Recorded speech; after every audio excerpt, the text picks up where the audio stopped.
Okay po, magandang gabi po sa lahat mga kapatid.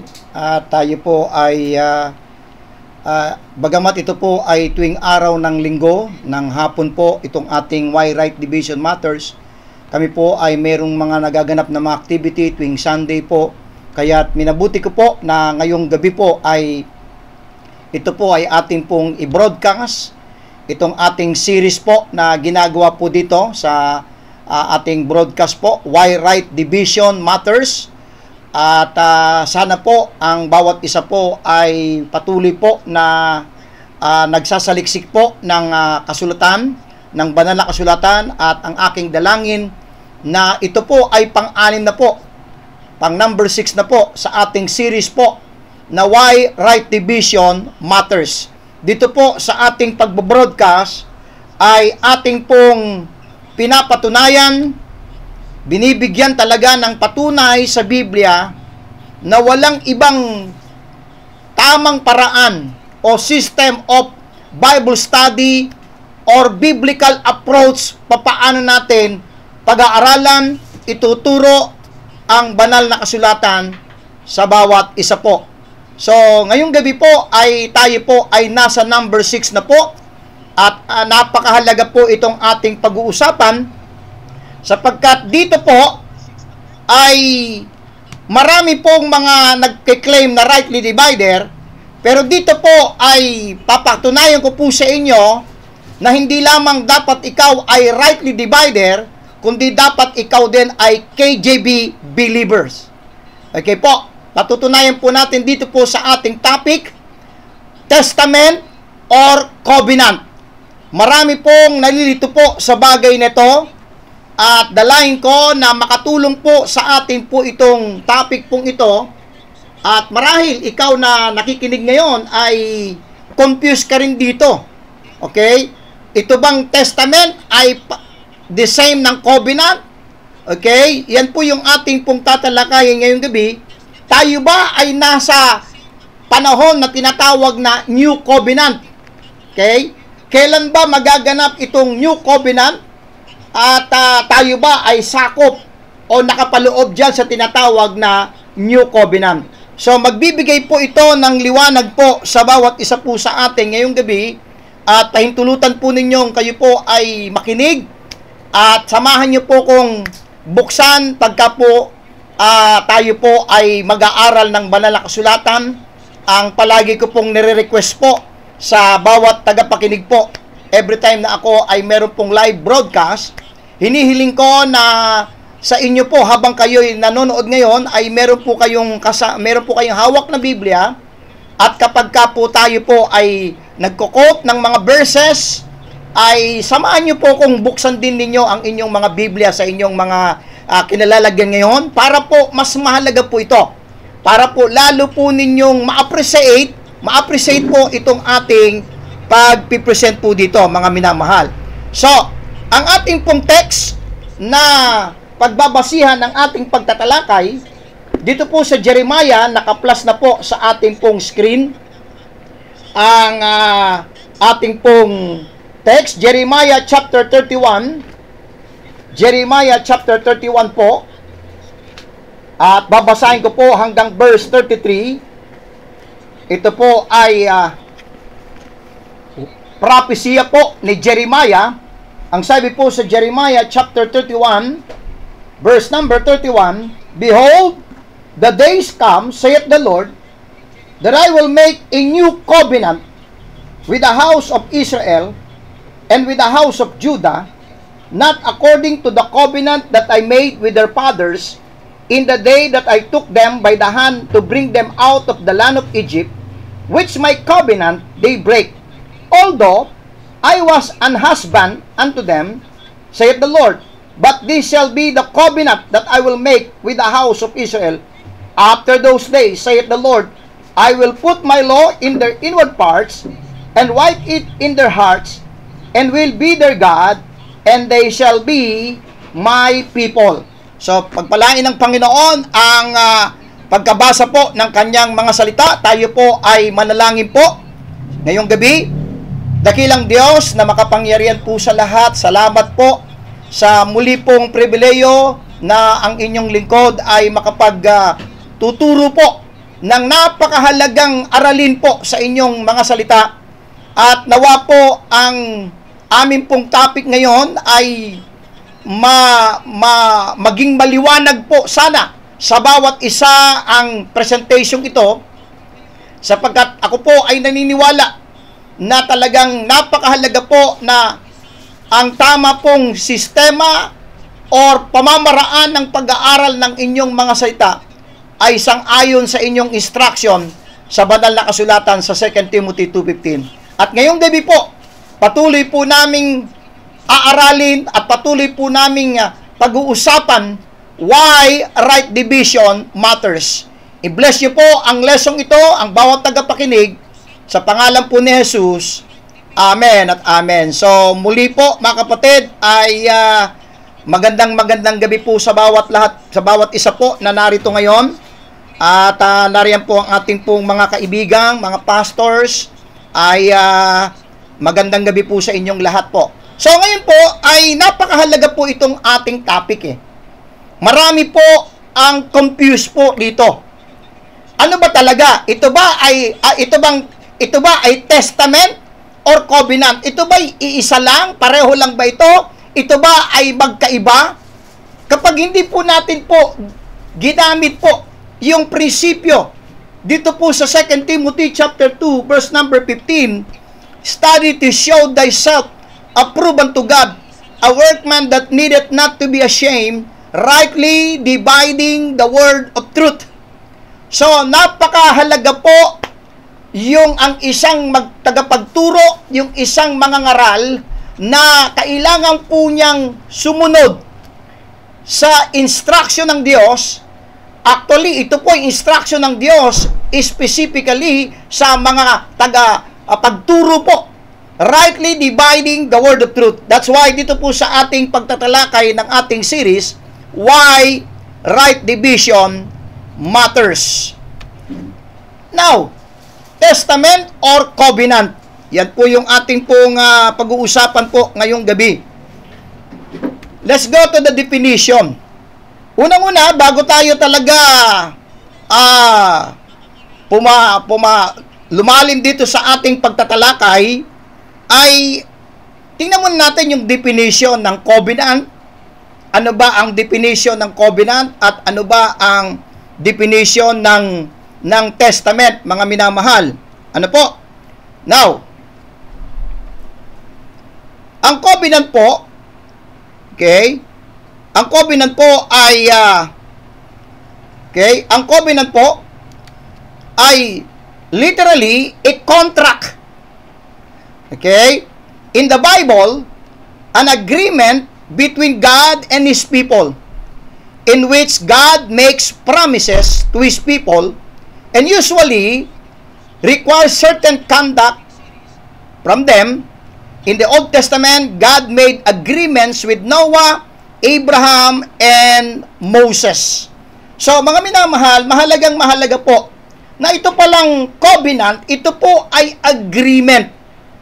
Okay? Ito po ay kasunduan ng magkabilang party. Okay? Ito po ang covenant po, mahalaga po, Ito po ay kasunduan ng dalawang tao, okay? Binubuo ng dalawa o mas marami pa. Now, ano naman po ang testament? A solemn, authentic instrument in writing by which a person declares his will as to the disposal of his estate and effects, I want you to note this, and effects after his death. This is otherwise called a will. A testament, to be valid, must be made when the testator is of sound mind, and it must be subscribed, witnessed, and published in such manner as the law prescribes. Now, from this definition po, mga binamahal, makikita po natin, dito pa lang po, sa umpisa pa lang po, ay magkaiba po sila. Ang covenant po ay contract po ng dalawang parties. Okay? Kinakailangan ng dalawang parties para mabuo po itong tinatawag nating covenant. Okay, mga minamahal. Pero ang testament po, mga kapatid, ay isa lamang po ang involved. Okay? Isang tao lamang po ang gagawa nito at alam naman natin na meron tayong tinatawag sa ating kapanahon ngayon, last will and testament. So, magpatuloy po tayo. Now, how many times it was mentioned in the Bible? Yan. Okay? Ilang beses po bang nabanggit sa Bible ang covenant? Ilang beses bang lumitaw sa Bible ang testament?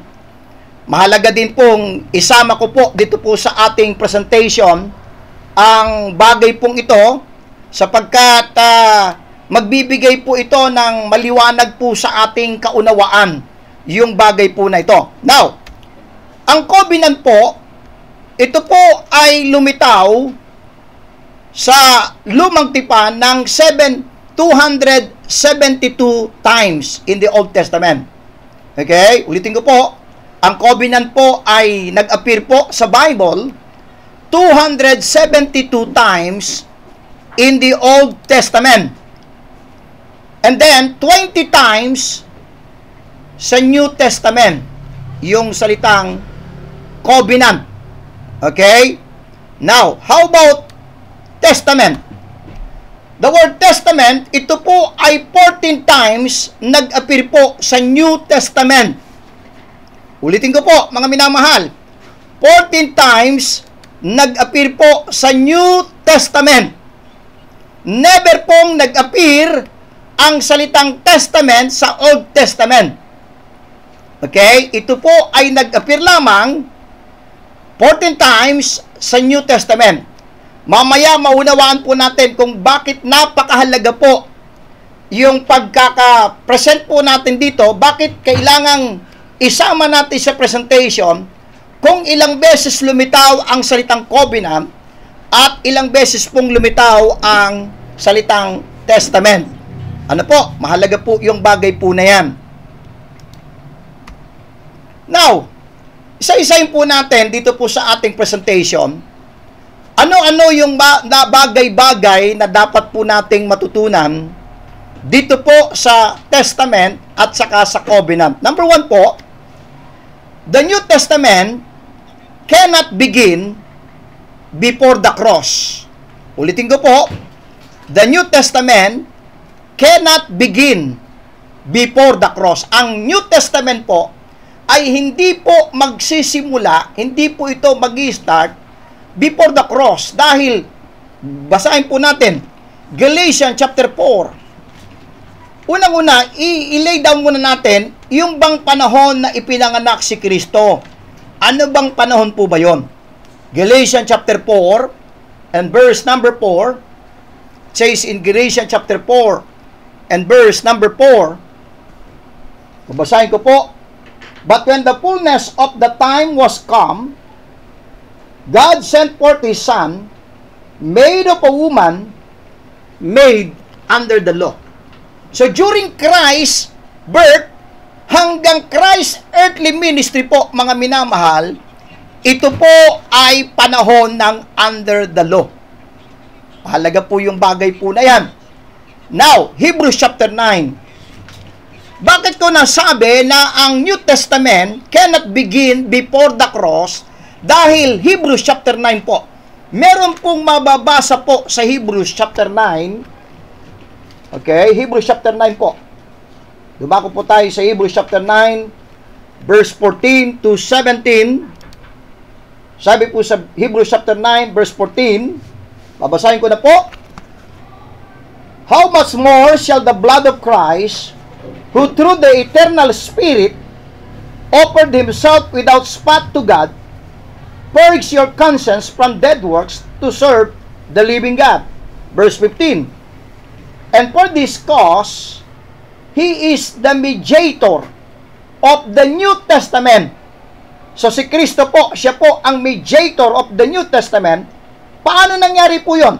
That by means of death, for the redemption of the transgressions that were under the first testament, they which are called might receive the promise of eternal inheritance. Verse 16 po. For where a testament, nais kong pansinin po ninyo ito mga kapatid, for where a testament, there must also of necessity be the death of the testator. Ang testamento po ay hindi po magte-take effect hanggat hindi pa namamatay ang gumawa nito. Okay? Verse 17, for a testament is of force after men are dead, otherwise it is of no strength at all while the testator liveth. So mahalaga po yung talata pong ating pong nabasa, mga minamahal, dahil alam naman natin pag sinabi nating testamento, kapag ang isang tao po ay gumawa ng last will and testament, magte-take effect po yung kanyang testamentong iyon kapag ka po siya po ay namatay na. Kukunin po yon, babasahin po yon sa lahat ng mga anak, kung father yung namatay, at babasahin po doon pa lang iti-take of force o i-apply, doon pa lang magte-take effect yung testament. Ganon din po yung sinasabi po ng Hebrews chapter 9. Basahin natin muli, verse 16. For where a testament is, there must also of necessity be the death of the testator. For a testament, verse 17, is of force after men are dead, otherwise it is of no strength at all while the testator liveth. So, mapapansin po natin, nag-take effect yung testamento doon po sa kamatayan ng testator, which is our Lord Jesus Christ. Kung papansinin po natin yung konteksto po, mga kapatid. Okay? Nung namatay si Kristo sa krus ng Kalbaryo, nag-take effect po yung testamento. Okay? Mahalaga po yon. So, ibig sabihin, from Matthew chapter 1 hanggang doon sa, tingnan ko po, okay? Doon sa pangyayari na kung saan ang ating Panginoon ay namatay sa krus ng Kalbaryo, yun po ay part pa po ng under the law. Ulitin ko po.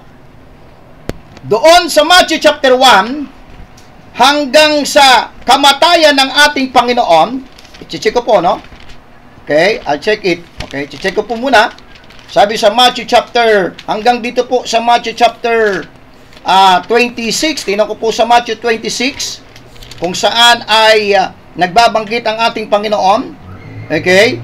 Hanggang dito po sa Matthew chapter 27. Hanggang sa Matthew chapter 27, verse 51.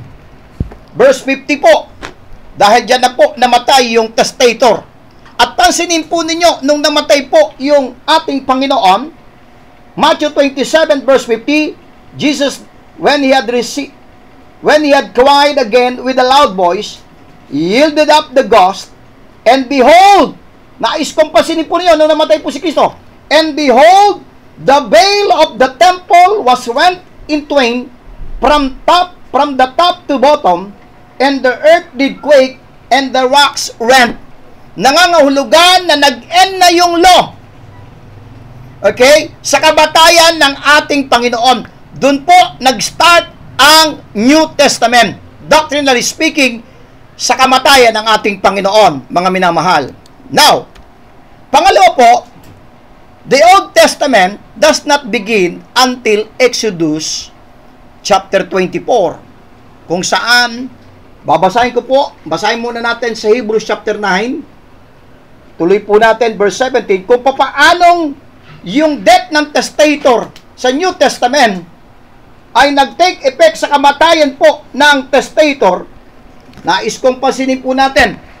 Hebrews chapter 9, balik po tayo sa Hebrews chapter 9, verse 17, whereupon neither the first testament was dedicated without blood. Hindi pwedeng walang blood eh. Okay? For when Moses had spoken every precept to all the people, according to the law, he took the blood of calves and of goats, with water and scarlet wool and hyssop, and sprinkled both the book and all the people, saying, This is the blood of the testament which God hath enjoined unto you. Moreover, he sprinkled with blood both the tabernacle and all vessels of the ministry. So, makikita po natin yung pagkakabasa po sa Hebrews chapter 9, okay? It was dedicated, okay? Sa Hebrews chapter 9, ano po yung First Testament po na yan? Yan po yung Old Testament. Yan po yung unang testamento na ginawa ng Panginoon sa nation Israel. Okay? At yan po ay it was dedicated with blood. Okay?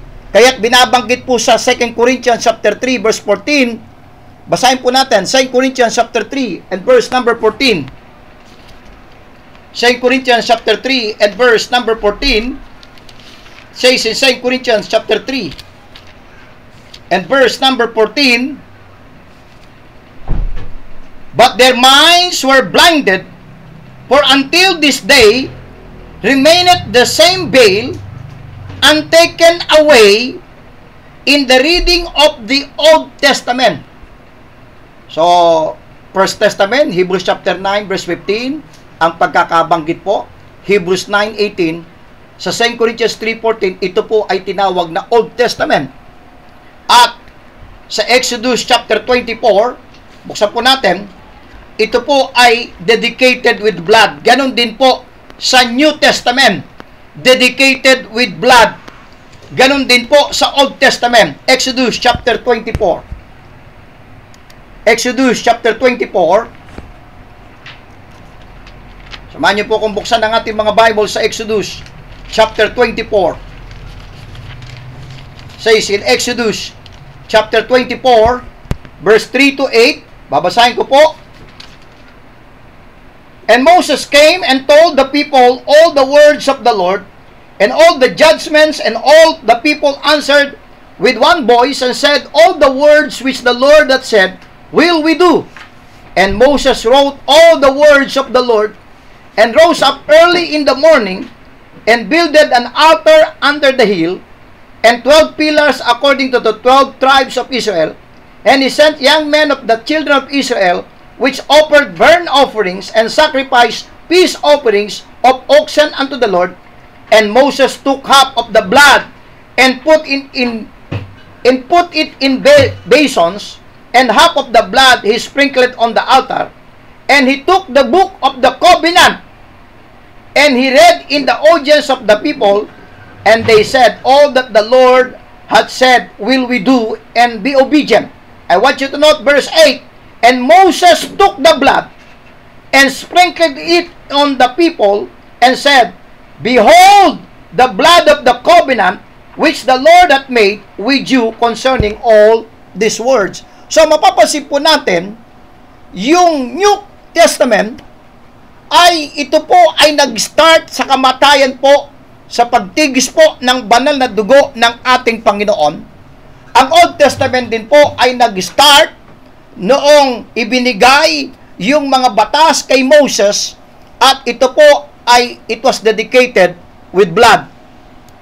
Number 3, the new covenant will not begin until after the second coming. Ang new covenant po ay hindi po magsisimula hanggat hindi po bumabalik ang ating Panginoon. Jeremiah chapter 31 po. Muli po, samahan niyo po kung buksan ang ating mga Biblia po sa Jeremiah chapter 31. Jeremiah chapter 31. It says in Jeremiah chapter 31 verse 31. Once again, basahin natin muli. Jeremiah chapter 31 po, ang ating pong mga Bible. Okay po, verse 31. Behold, the days come, saith the Lord, that I will make a new covenant. So, ang Panginoon ay gagawa ng new covenant. Nais ko pa sa inyo. Kanino? with the house of Israel and with the house of Judah, not according to the covenant that I made with their fathers. Yan po yung covenant ng Panginoon doon sa Exodus chapter 24. In the day that I took them by the hand to bring them out of the land of Egypt, which my covenant they break, although I was an husband unto them, saith the Lord. But this shall be the covenant that I will make with the house of Israel. Nice, kung pasilip po nyo, mahalaga po yun. After those days, saith the Lord, I will put my law in their heart, inward parts, and write it in their hearts, and will be their God, and they shall be my people. Ito pong propesya po ni Jeremiah na a new covenant with the house of Israel and with the house of Judah. Ito po ay magaganap sa pagbabalik po ng ating Panginoon. Now, basahin po natin sa Hebrews chapter 8. Pagkatapos po ng Old Testament, pumasok na po ang New Testament at naisulat na po yung Book of Hebrews. Basahin po natin yung Hebrews chapter 8. Tingnan po natin, after ilang daang taon lumipas, yung propesya po ni Jeremiah, nagbago na kaya ito? Okay? Pagdating po sa Book of Hebrews, tingnan po natin kung ito po ba ay nagbago at para kanino at ito ba ay nangyari na. Hebrews chapter 8. Let's start to Hebrews chapter 8 verse 8. Ang ating pong mga Bible.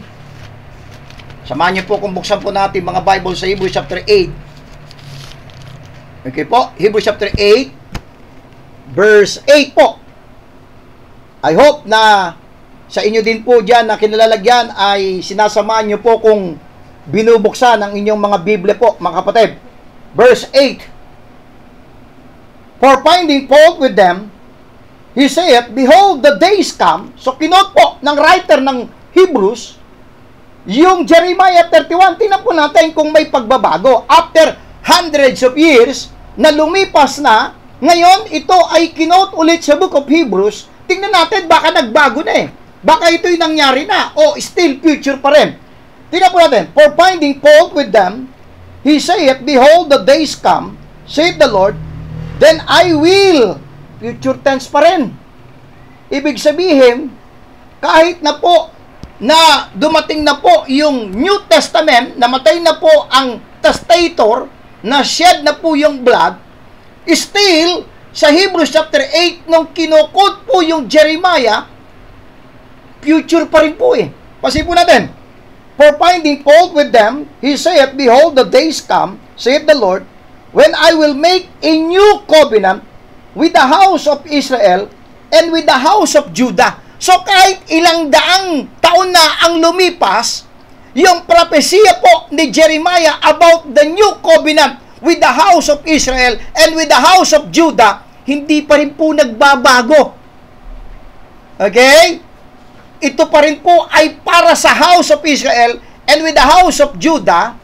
At tingnan po natin, basahin pa po natin, verse 9, not according to the covenant that I made with their fathers in the day when I took them by the hand to lead them out of the land of Egypt, because they continued not in my covenant, I regarded them not, saith the Lord, for this is the covenant that I will make with the house of Israel. After those days, saith the Lord, I will put my laws into their mind and write them in their hearts. I will, future po eh, I will be to them a God, and they shall be to me a people. So maliwanag na maliwanag po na nung binanggit po ulit ito, ito po masarap po mga kapatid eh, nung binanggit po ulit ito sa Book of Hebrews, still future pa rin po eh. Hindi pa rin po nangyayari itong new covenant. Dahil kailan po ito magaganap? Sa pagbabalik po ng ating Panginoong Jesucristo sa second coming. Number 4. Paul describes himself as an able minister of the New Testament. Let's start to 2 Corinthians chapter 3. Si Paul po, siya po an able minister of the New Testament. 2 Corinthians chapter 3 po. 2 Corinthians chapter 3. Samahan niyo po kung buksan natin ang ating mga Biblia po sa 2 Corinthians chapter 3. Okay? And verse number 4 to 6. 2 Corinthians chapter 3 po. Verse 4 to 6.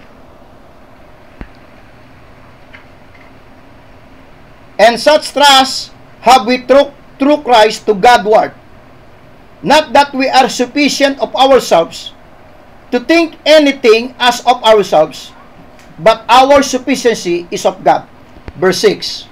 Nais kong pasinin po ninyo yung verse 6. Who also hath made us, pasinin po yung word na made us, kasama po si Pablo, able ministers of the New Testament, not of the letter, but of the Spirit, for the letter killeth, but the Spirit giveth life. So, dinescribe ni Paul na siya po ay able minister of the New Testament. And by the way po, mga kapatid, nais kong pansinin po niyo, Paul never uses the term New Covenant. Ulitin ko po. Si Apostol Pablo po, kailanman hindi po siya nagbanggit patungkol po sa New Covenant. From Romans to Philemon, wala po kayong mababasa na si Pablo po ay nagbanggit po ng salitang New Covenant. Mamaya po, maunawaan po natin bakit po. So, i-recap natin po itong ating mga puntos. Number 1, the New Testament cannot begin before the cross. Dahil nag-start po kasi ang New Testament sa kamatayan po ng ating Panginoon. Anong talata po na binasa natin? Hebrews chapter 9, verse 14 to 17.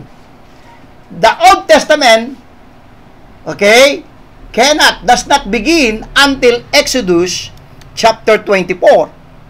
Okay? At nakita po natin sa Hebrews chapter 9, verse 17 to 20.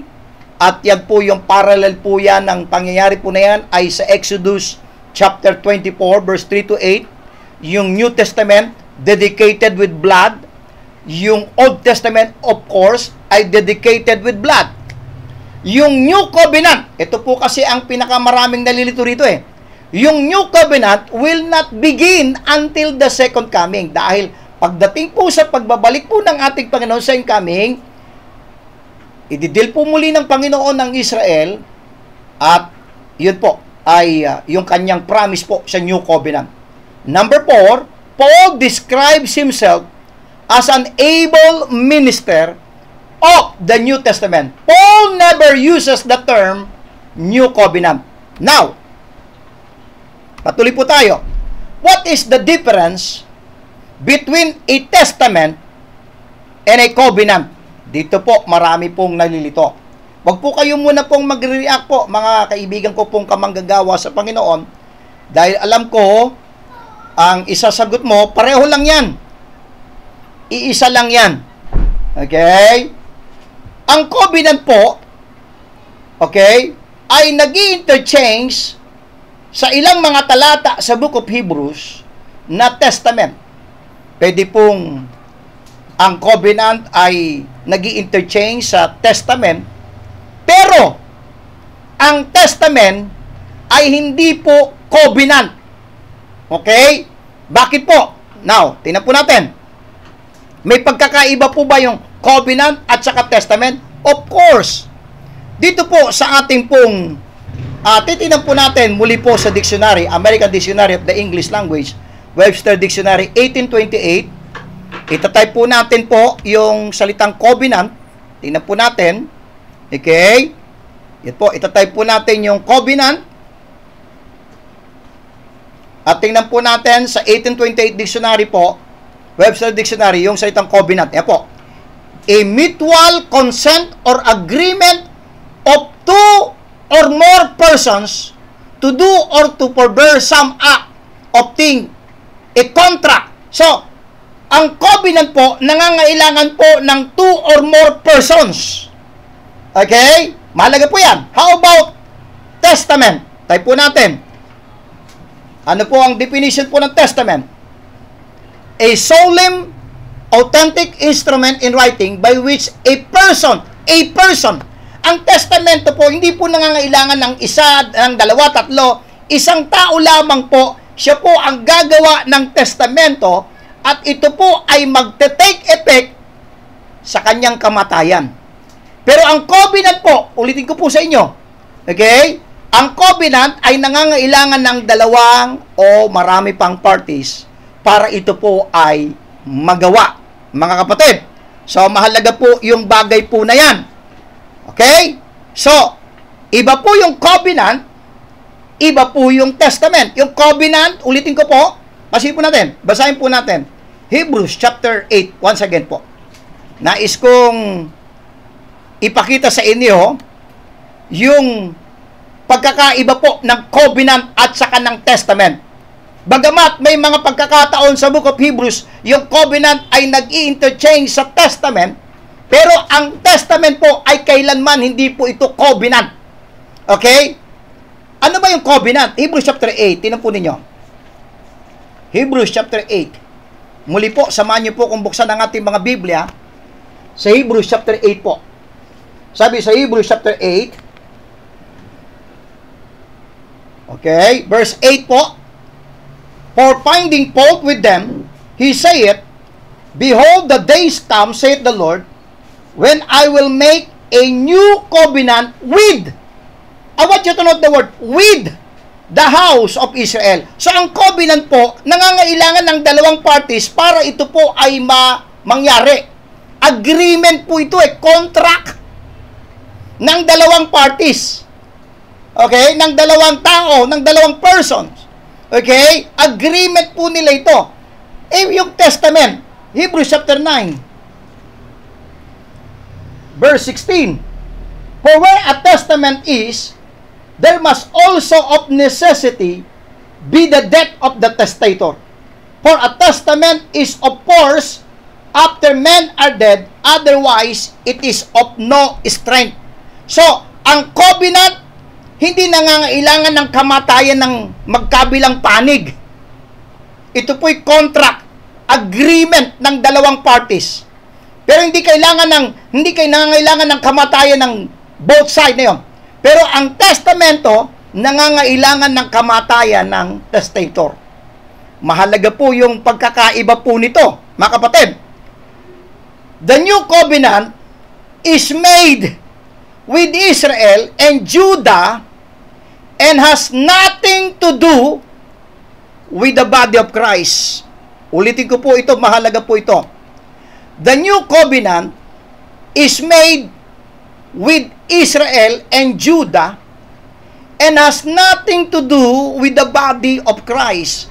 Basahin po natin muli po sa Jeremiah. Alam po ninyo, mga minamahal, napakahalaga po. Bakit po babasahin natin muli itong Jeremiah? Bagamat binasa na po natin. Kasi po, marami pong nagbubulag-bulagan po sa nakasulat sa banal na kasulatan. Nakasulat na po eh. Okay? Isinulat na po ang liwanag po eh. Kapag ka po hindi po talaga natin ginamit yung why right division matters, talagang bubulagin ka ng tradisyon mo. Bubulagin ka ng tagapagturo mo. Bubulagin ka ng anumang mga komentaryo at anumang mga tagapagturo.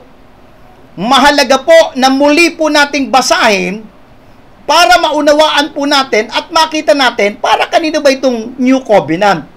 Ano po? Jeremiah chapter 31. Muli po, samahan niyo po kung buksan ang ating mga Biblia sa Jeremiah chapter 31. Verse 31, behold, the days come, saith the Lord, that I will make a new covenant. Kanino? With the house of Israel and with the house of Judah. Maliwanag na maliwanag po kung para kanitong new covenant na to. Ito po'y gagawin ng Panginoon para sa Israel and Judah. Ngayon, lumipas ang ilang daang panahon. Okay? Isinulat ulit sa Book of Hebrews. Punta po tayo sa Book of Hebrews. Baka sakaling nagbago eh. Tingnan po natin, Hebrews chapter 8. Let's turn to Hebrews chapter 8 po ang ating pong mga Biblia. Verse 8 po. Verse 8 po. Babasahin ko po. for finding fault with them, he saith, Behold, the days come, saith the Lord, when I will make a new covenant with the house of Israel and with the house of Judah. Mga kapatid, ang liwanag po. Nagbubulag-bulagan ka na lang po, kapatid, kapag ka po sinabi mong hindi para sa Israel at saka sa Judah ito. Ang liwanag po, okay? Clear as crystal. Okay? Ang liwanag po, nakalagay po sa Biblia, mga minamahal, na ito pong New Covenant is made with Israel and Judah and has nothing to do with the body of Christ. Mga kapatid, nakalagay po dyan, Behold, the days come, saith the Lord, that I will make a new covenant with the house of Israel and with the house of Judah. Ang liwanag po pagdating sa Hebrews, for finding fault with them, he said, Behold, the days come, saith the Lord, when I will make a new covenant with the house of Israel. Balikan po natin itong Jeremiah 31. Prophecy po ito ni Jeremiah in the future. Nagagawang Panginoon ng a new covenant. Kanino? With the house of Israel and with the house of Judah.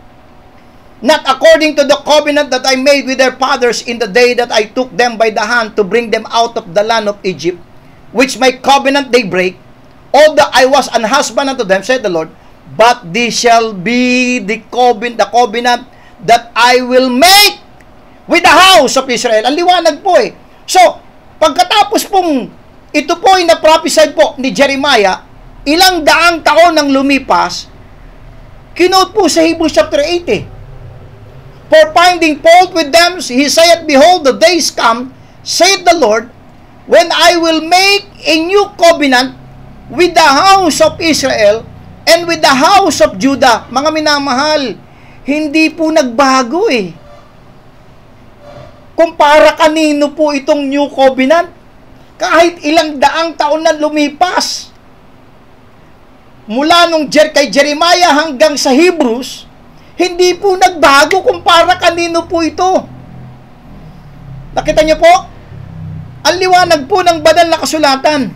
Basahin lang po natin ang Biblia natin, mga kapatid. Okay? Mahalaga po yan. Now, meron po akong mga video clips po dito, mga sinipi pong mga videos po, na nalulungkot po ko dahil majority po ng mga denomination po ngayon na tayo daw po ay nasa panahon ng New Covenant. Yung New Covenant daw ay para sa atin. Ano po? So, panoorin po natin at pakinggan yung kanilang mga sasabihin patungkol sa New Covenant. When did the Old Covenant end and when did the New Covenant begin? And so here we see that the taking away of the Old Covenant is now supplanted by the bringing of the New Covenant. All in one act. What he did on the cross ended the old and brought about the new. So going faithfulness to us. And that's what the new covenant is. It is God swearing to God. The book of Hebrews says God could swear by no one greater. So he swore by himself. God promises God, and there you are. You find yourself smack dab in the middle of a covenant that God made with himself. That's what secures you. That's what gives you confidence. Not your promise keeping, but God's promise keeping to himself. Promise of the coming Messiah and a knowledge of the Ten Commandments were known to believers in the Old Testament. And all believers who looked forward to the Messiah in faith and obeyed God through grace entered into the new covenant. This is why the new covenant is also called the everlasting covenant. For example, Hebrews chapter 13 verses 20 through 21 says, Now may the God of peace, who brought up our Lord Jesus from the dead, that great shepherd of the sheep, through the blood of the everlasting covenant, make you complete in every good work to do his will. This talks about the blood of Jesus through the everlasting covenant, but it's the new covenant that was based on the blood of Jesus. Remember, Jesus said, "This is my blood of the new covenant" during the Lord's Supper. The everlasting covenant and the new covenant are the same thing. The reason why the new covenant is called new is simply because it was ratified after the old covenant. The old covenant was ratified by the blood of animals in the Old Testament, and then Jesus ratified the new covenant by his blood in the New Testament. Are you in the new covenant? Are you in the new covenant? Isaiah 51. Listen to me, you who know righteousness, you people in whose heart is my law. Do not fear the reproach of men, nor be afraid of their insults. So are you in the new covenant? Just a thought. Okay, bundok. Kasi ano ba to, Pastor? Cross. Ano ba to? Mount. Okay, bundok. Kasi anong bundok ba yan? Mount Calvary or Golgotha. Okay, dalawa ang pagkatawag doon. Golgotha or Mount Calvary. Ano ba yan? Cross. Ano ba meron sa cross? Si Jesus namatay para sa atin. Okay, pakinggan nyo. Merong covenant noon, pero dahil nagkaroon ng covenant ngayon, yung covenant noon naging old. Walang old before yan, hindi covenant lang. Pero dahil nagkaroon ng another covenant, naging old siya, at yung dumating, naging new. At yung covenant lang na naging old, yun yung old covenant of law. Okay? Ito namang covenant nito na bago, kaya new covenant, ito yung new covenant of grace. Pastor, totoo ba yan? Okay, papakita ng mga verse. So makikita po natin mga minamahal na nalulungkot po ako dahil majority po ng mga lahat po ng mga tagapagturo kinokonek po yung new covenant sa ating panahon at kinokonek po sa church, the body of Christ, pero maliwanag na maliwanag po from Jeremiah chapter 31, ito po ay ginawa ng Panginoon with the house of Israel and with the house of Judah, and after hundreds of years, muli po itong kinote po sa book of Hebrews, at nakita po natin mga minamahal na wala pong nagbago. Still, para po ito sa house of Israel and with the house of Judah. Nalulungkot po ako. Bakit po, no? Now, dito po tayo. Who are the beneficiaries of the new covenant? Okay? Sino ba yung beneficiaries of the new covenant? Of course, sabi diyan sa Jeremiah 31:31, "Behold, the days come, said the Lord, that I will make a new covenant." Sino po yung beneficiaries? With the house of Israel and with the house of Judah. Hindi po ang body of Christ. Hindi po tayo, the church. Ito po, new covenant is with the house of Israel. Sila po ang beneficiaries po ito. Kailan po ito? Okay? Ang sabi diyan, "But this shall be the covenant," verse 33, "that I will make with the house of Israel after those days." Yan po ay talking po sa second coming. "Said the Lord, that I will put my law in their inward parts and write it in their hearts, and will be their God, and they shall be my people." Kaya nga, pagdating sa Hebrews, mapapansin niyo po, future pa rin eh. Ilang daang taon na lumipas, kinote muli po ito sa book of Hebrews. Still, sabi yan, "I will make," okay, I will make a new covenant with the house of Israel and with the house of Judah. Verse 10, "For this is the covenant that I will," future tense po eh, "make with the house of Israel after those days, said the Lord, I will put my laws into their mind and write them in their hearts." Dahil di pa nangyayari ito kailan pa man sa nation ni Israel na isusulat ng Panginoon itong kanyang kautusan sa kanilang mga puso at sa kanilang mga kaisipan. At yan po yung magaganap po sa second coming. Sila po yung beneficiaries po nito. Nalulungkot po ako, ang dami pong nalilito eh.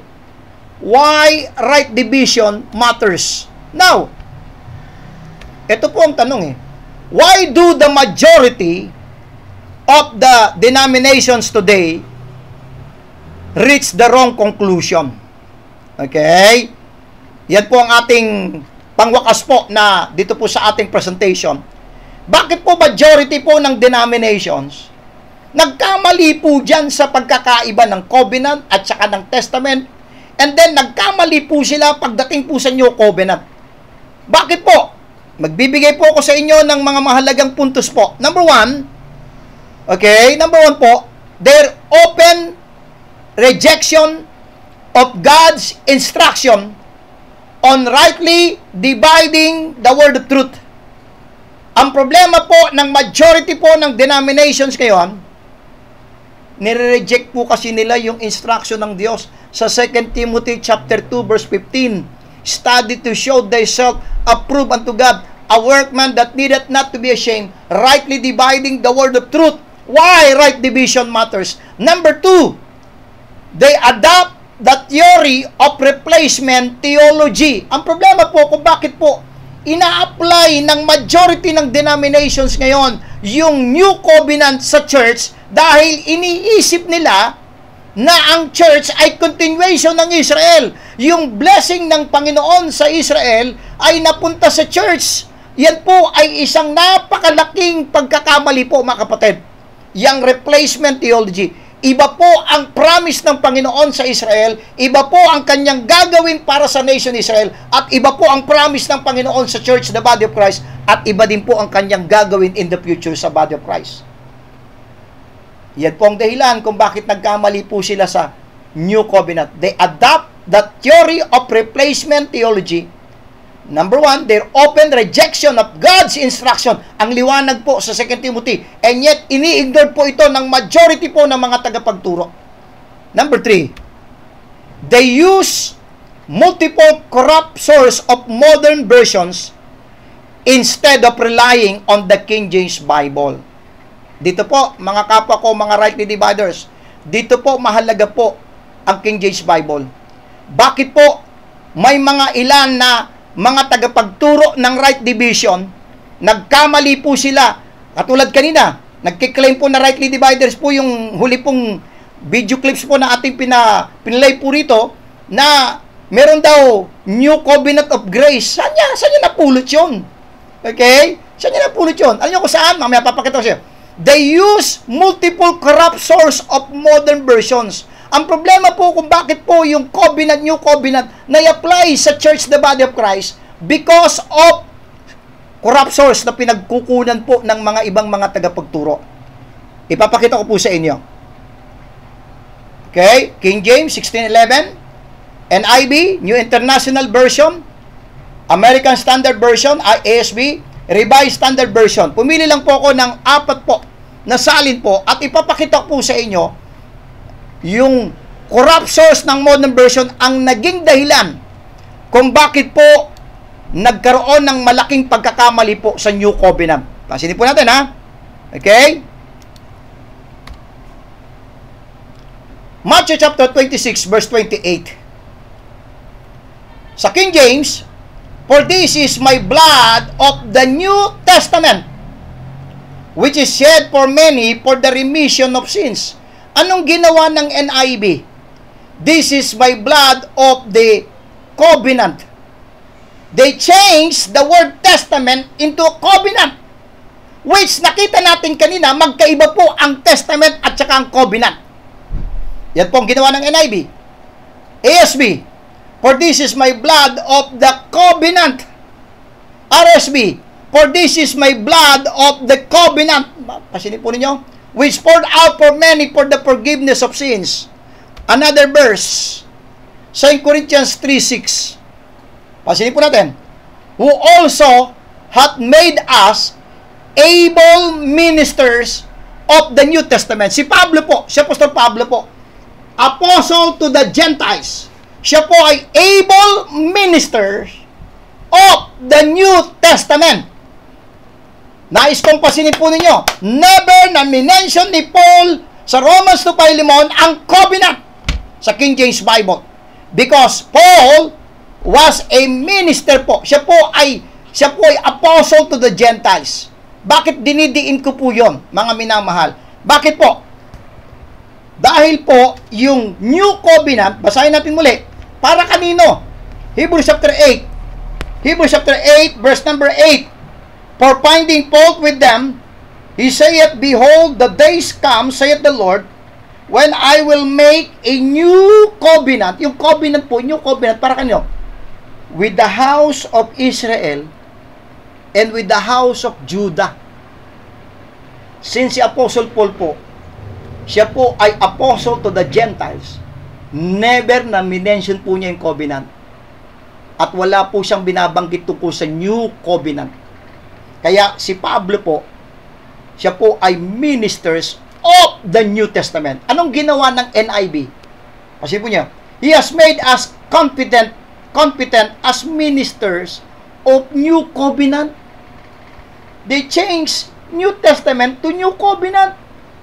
ASB, who also made us sufficient as ministers of a New Covenant. No, New Testament po. Pagka sinabing New Covenant, para kanino po yun? With the house of Israel and with the house of Judah. And Paul, hindi po siya po yung apostle po sa mga Gentiles eh. RSB was made us competent to be ministers of a new covenant.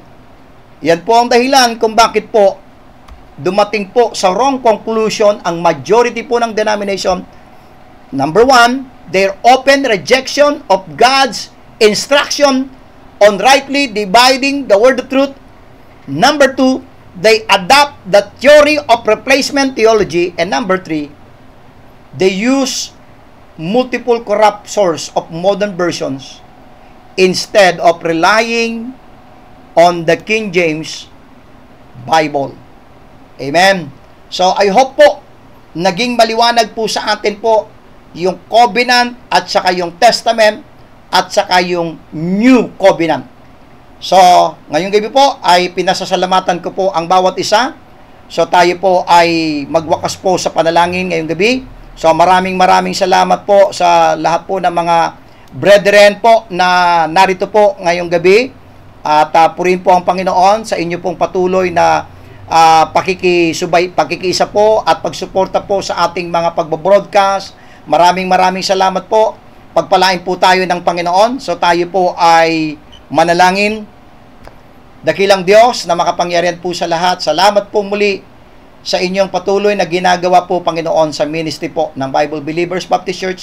Salamat po na pinahintulot niyo po ngayong gabi na kami po ay makapag-broadcast at nawa ang araling ito ay nagbigay po ng liwanag po sa bawat isa. Napakalaga po ang right division, Panginoon. At sana po ito po ang patuloy po naming maging paraan ng pag-aaral, pagtuturo ng inyong mga salita. Salamat po. Puri ka, Panginoon, sa pangalan po ni Jesus. Amen at amen. So muli po, maraming salamat po sa bawat isa po. Pagpalain tayo ng Diyos.